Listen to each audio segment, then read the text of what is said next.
ناظرین کرام، پاکستان کے اندر میڈیا پر کچھ ایسے لوگوں کو بٹھا دیا گیا ہے اور ایک ایسا بیانیہ اور ایجنڈا دیا جا رہا ہے جس میں اسرائیل سے پاکستان کے تعلقات کے حوالے سے ایک طرح سے سافٹ امیج بنایا جا رہا ہے۔ پاکستان کے کچھ میڈیا چینلز ہیں ایسے جس پر پاکستان کے اندر ٹاک شوز ہو رہے ہیں اور لوگوں کو یہ باور کرایا جا رہا ہے کہ پاکستان کو چاہیے کہ وہ اسرائیل کو تسلیم کر لے، جس طرح سے عرب ریاستیں اسرائیل کو تسلیم کر رہی ہیں۔ حالانکہ ناظرین کرام، پاکستان کے لیے یا پاکستان کا جو سب سے بڑا دشمن ہے، جہاں بھارت ہے وہیں اسرائیل بھی ہے۔ پاکستان کی عوام کسی بھی صورت اسرائیل کو تسلیم نہیں کر سکتی ہے، اور اسرائیل نے جو UAE متحدہ امارات سے تعلقات بنائے ہیں اس میں دراصل جو بڑا مقصد اور ہدف ہے اسرائیل کا، وہ مڈل ایسٹ پر قبضہ کرنا اور خلیج عربی، خلیج فارس، آبنائے ہرمز اور گوادر پورٹ تک ایکسس لینا یا وہاں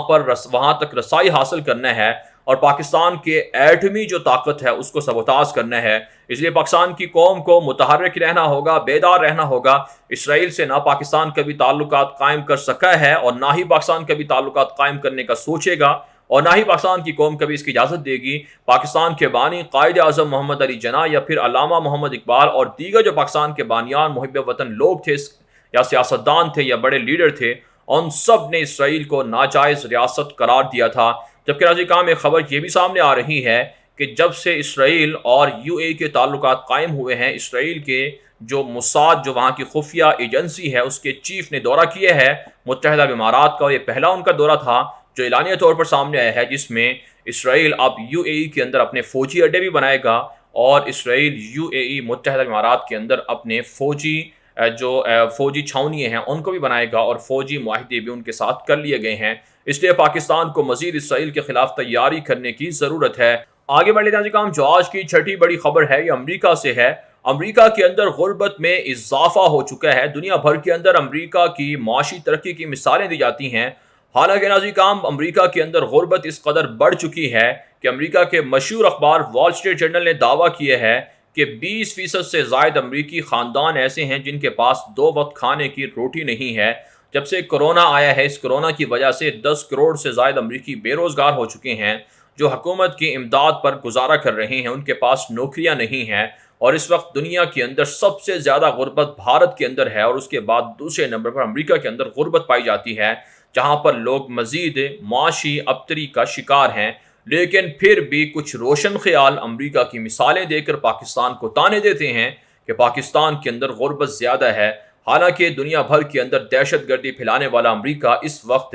اپنی آخری انتہا پر ہے، اور اس وقت وہ زوال کا شکار ہے اور اللہ کے عذاب اور انتقام کا بھی وہ شکار ہے۔ آگے بڑھ لیتے ہیں کام، جو آج کی 7ویں بڑی خبر ہے یہ پاکستان اور سعودی عرب کے تعلقات کے حوالے سے ہے۔ کام، پاکستان کے army chief general Qamar Javed Bajwa اور پاکستان کے DGISI جنرل فیض حمید اور دیگر عسکری وفد نے سعودی عرب کا دورہ کیا ہے، جہاں پر سعودی عسکری قیادت سے ملاقات ہوئی ہے، اور پاکستان کے army chief general Qamar Javed Bajwa کا وہاں شاندار استقبال بھی کیا گیا ہے۔ ایک تازہ خبر کے مطابق رپورٹ سامنے آ رہی ہے کہ پاکستان اور سعودی عرب کے درمیان عسکری اور دفاعی نوعیت کے تازہ معاہدے بھی ہوئے ہیں۔ دشمنوں کی جانب سے یہ پروپیگنڈا پھیلایا گیا کہ پاکستان اور سعودی عرب کے تعلقات خراب ہو چکے ہیں، لیکن ایسا کچھ بھی نہیں ہے۔ سعودی قیادت نے پاکستان پر اعتماد کا اظہار کیا ہے اور کہا ہے کہ پاکستان ان کا برادر اور پڑوسی اور اچھا ملک ہے، دوستی ہے، اور ہر مشکل وقت میں دونوں ملک ایک دوسرے کے ساتھ کھڑے ہوئے ہیں، اور پاکستان نے بھی سعودی عرب کی حمایت اور سالمیت کے لیے اپنی فوجیں اور مزید تعاون بڑھانے کا اعلان کیا ہے۔ جبکہ ناظرین کرام، ترکی اور پاکستان کے بڑھتی ہوئی قربتوں کی وجہ سے سعودی عرب کی جو ناراضگی ہے اسے بھی دور کر دیا گیا ہے، اور پاکستان اسلامی ممالک کے درمیان اتحاد اور اتفاق کے لیے، ثالثی کے لیے کوششیں کرتا رہے گا۔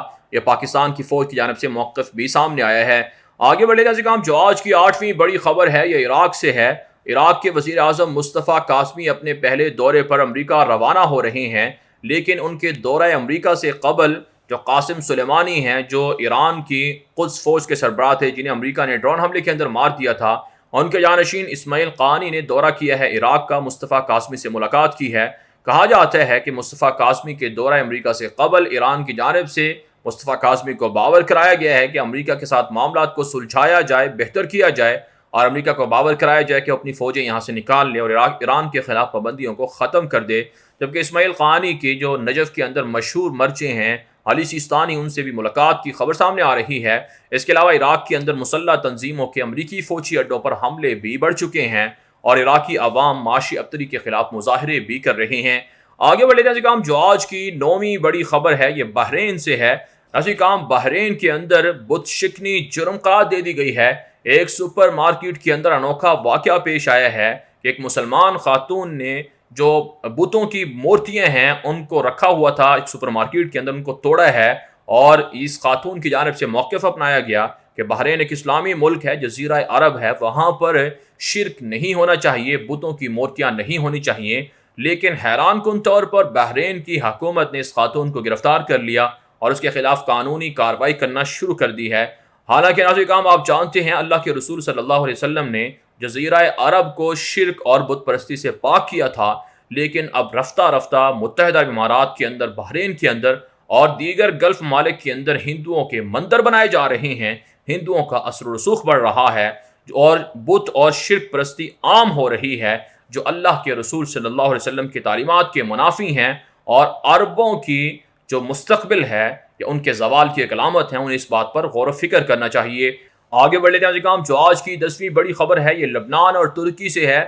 کام تازہ خبر سامنے آ رہی ہے کہ لبنان کے اندر جب ہم دھماکے ہوئے ہیں اس کے بعد معاشی حالات اس قدر ابتر ہو چکے ہیں کہ لوگ بے روزگار ہیں، $20 ارب سے زائد کا نقصان ہو چکا ہے۔ لبنان کی عوام احتجاج کر رہی ہے، حکومت بھی نہیں ہے۔ فرانس کا استعماری جو نثریں ہیں وہ لبنان پر لگ چکی ہیں، جبکہ دوسری جانب ترکی لبنان کے اندر وہاں کے لوگوں کی مدد تو کر رہا ہے، لیکن تنہا لبنان کی مدد ترکی نہیں کر سکتا ہے۔ اس کے علاوہ بحر متوسط کے اندر ترکی اور فرانس کی فوجوں کے درمیان اختلافات بڑھ چکے ہیں۔ فرانس کی جانب سے جنگی فوجوں کو متعین کیا گیا تھا، ترکی کو ڈرلنگ سے روکا گیا تھا۔ اس کے خلاف ترکی نے اپنے فوجیں بڑھا دی ہیں اور کہا ہے کہ فرانس کو بحر متوسط کے اندر ترکی کے خلاف سازشیں نہیں کرنے دی جائیں گی، جبکہ شام کے اندر بھی ترک فوجوں پر حملہ کیا گیا ہے، لیکن ترکی نے شام کے اندر آپریشن مزید سخت کر دیا ہے اور کرد باغیوں کو ترکی کی جانب سے شکست بھی دی جا رہی ہے۔ بہرحال دنیا بھر سے تھی آج کی 10 بڑی خبریں۔ ان خبروں کے حوالے سے آپ کی کیا رائے ہے؟ اپنی رائے کامنٹ کے ذریعے سے ضرور ہم تک پہنچائیں۔